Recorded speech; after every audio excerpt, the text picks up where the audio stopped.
Okay, in this video we're going to talk about how to measure the pattern for the binding that'll go around the neck on a knit t-shirt. And this is what you should do. You start with your pattern piece. This is my front tank top pattern.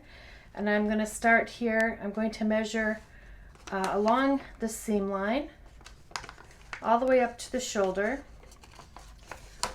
And not including seam allowance, I'm going to not include that. So I have, let's say 9 3/8 inches of 9 3/8 inches for the front of the pattern. So this is on the fold, so you can double that. It would be 18 3/4 inches is my total measurement for the front of my pattern. Okay, now I'm going to take the back pattern and I'm going to measure along that. Again, do not include the seam allowance.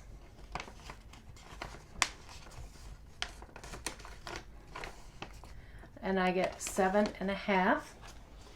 And once again, this pattern is designed to be cut on the fold. So if we double that, that's 15 inches. So we have 18 3/4 and 15.5 inches. We're going to add those together. I'm going to use my phone here so you can see what I'm doing. 18.75 plus, what did I say, 14.5 equals 33.25. That's my whole neck measurement. It's helpful to write these numbers on the pattern so that you don't forget. If I got it wrong, forgive me. It's more about the principle here. So that's my total neck measurement. So now what I want to do is multiply this number times 20%, because I want to subtract 20% for the actual length of the binding. So I'm going to do times 0.80, which is basically 100 is a total percent minus the 20, you get 80. 0.80 equals 26.6. So I'm going to round down and say 26.5 inches. That's how much I need for my neckline binding for this top. So the next step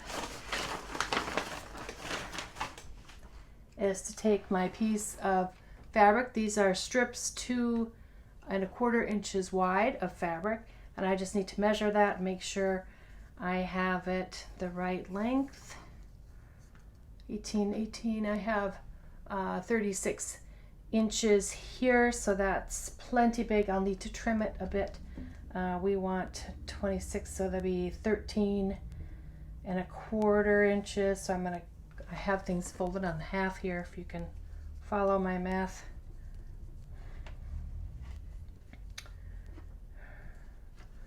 $13 1/4.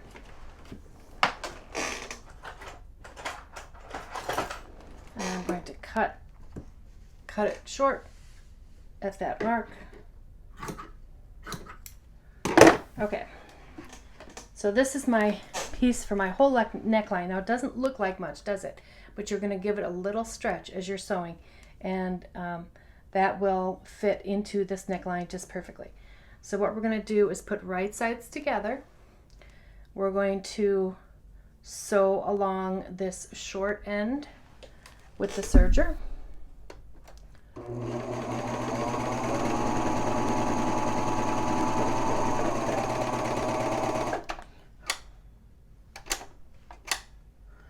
All right, so that'll give us a circle.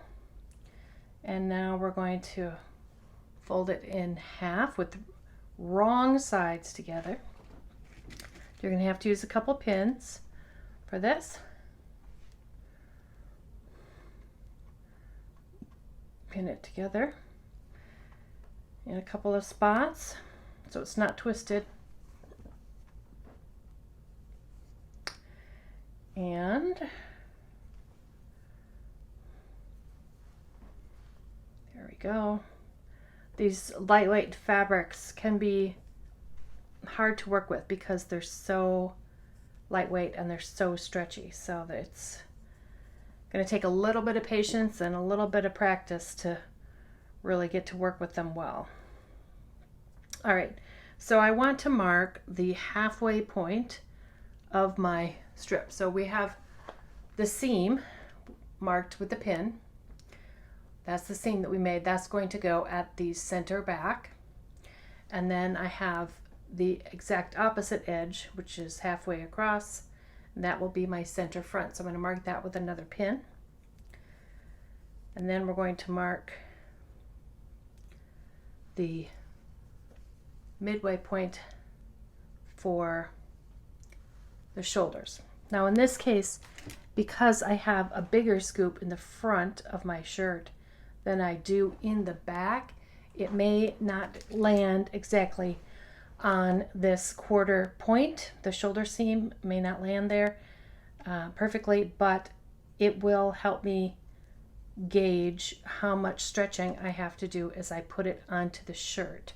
And I'll explain that as we go along. Whoops, there we go.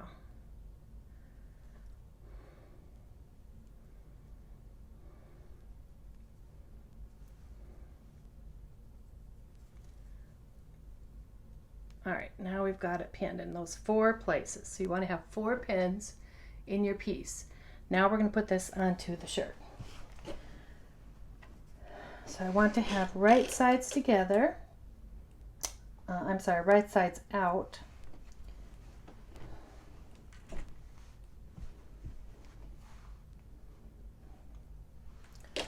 So here's my tank. I have the center back seam here.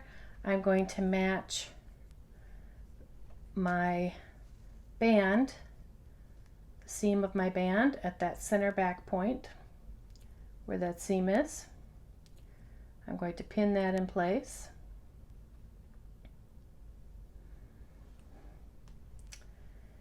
And I'm going to go around to the shoulder seam, and I'm going to match the shoulder seam to this first pin.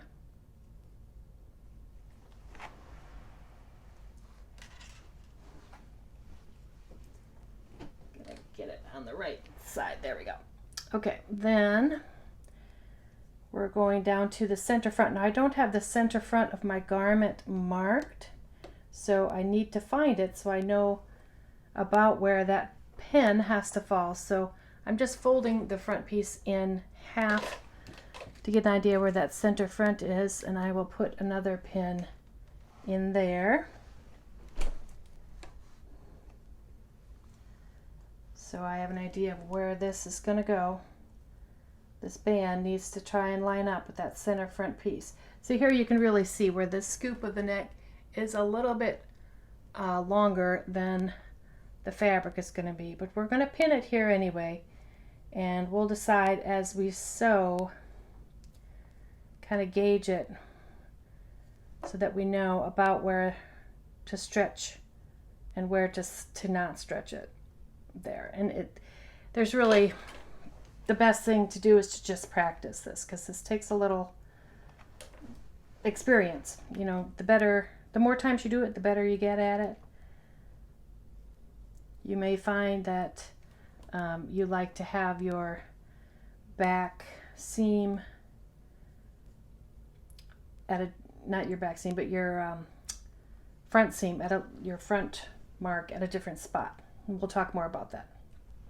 So here now, my back to the center back seam and the shoulder, that's all looking good.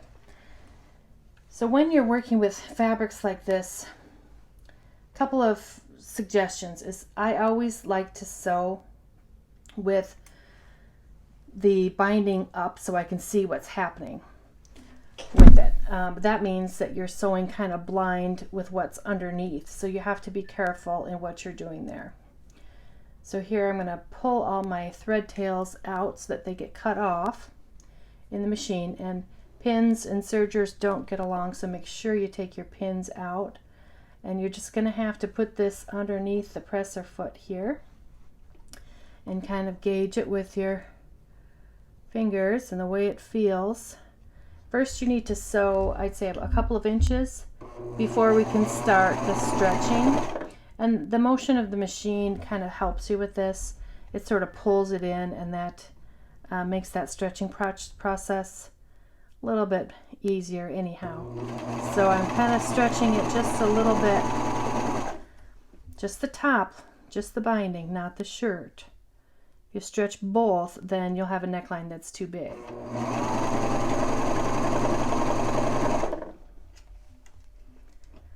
And I'm just going to work my way around the shirt. Take this next pin. Oh, that's not good. You don't want that. If you drop a pin in there, you got to get it out. So long tweezers are a lifesaver. Cannot have that down in the machine. All right. Here we go. We're going to stretch this a little more.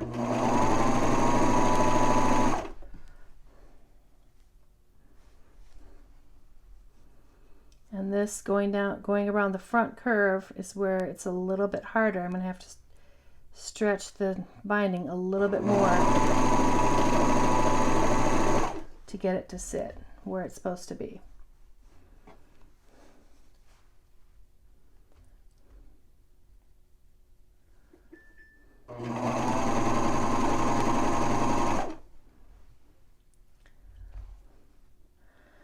Okay, I'm going to take that last pin out so I can move the fabric a little bit.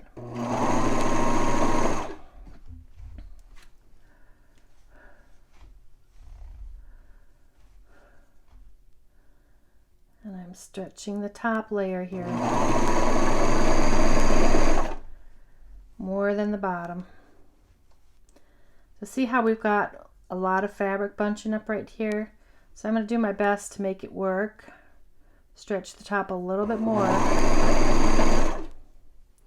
And I'm going to have to adjust. This is just the shoulder seam, so it doesn't have to line up with anything in particular there. It just needs to finish the edge of the shirt without it puckering underneath.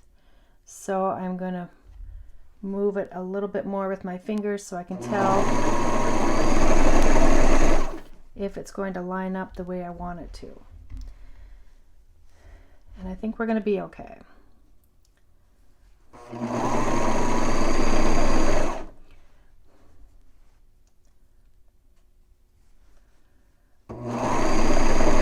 You might need to practice this a couple of times before it really makes sense and it really is smooth transition on your shirt, because this is not an easy thing to do.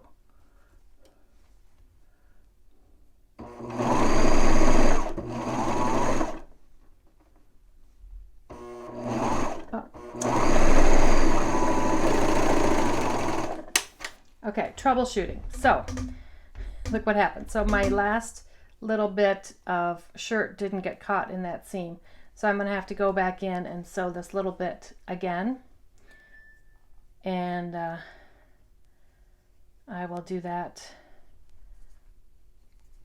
again. I might have to pull it apart a little bit more so I can stretch it in there where it's supposed to go. Otherwise I'm going to end up with a little tiny tuck in this part of the shirt. Actually, I think I'm going to work it towards maybe towards the center back. But anyhow, I'm going to have to take a little bit of that apart. But you can see that when I turn it right side out, other than that spot, my neckline is finished. It's looking really nice. So it needs some pressing. You can do some top stitching around here if you like, but that's how the binding should work on the shirt. And like I said, this is something that you can practice over and over. Sometimes if you end up with something like this, cut the seam allowance off, pull those threads out, and just try and work that little bit back into the shirt. In this case, it's at the back, so it's not going to be super noticeable, but that's the technique, and give it a try.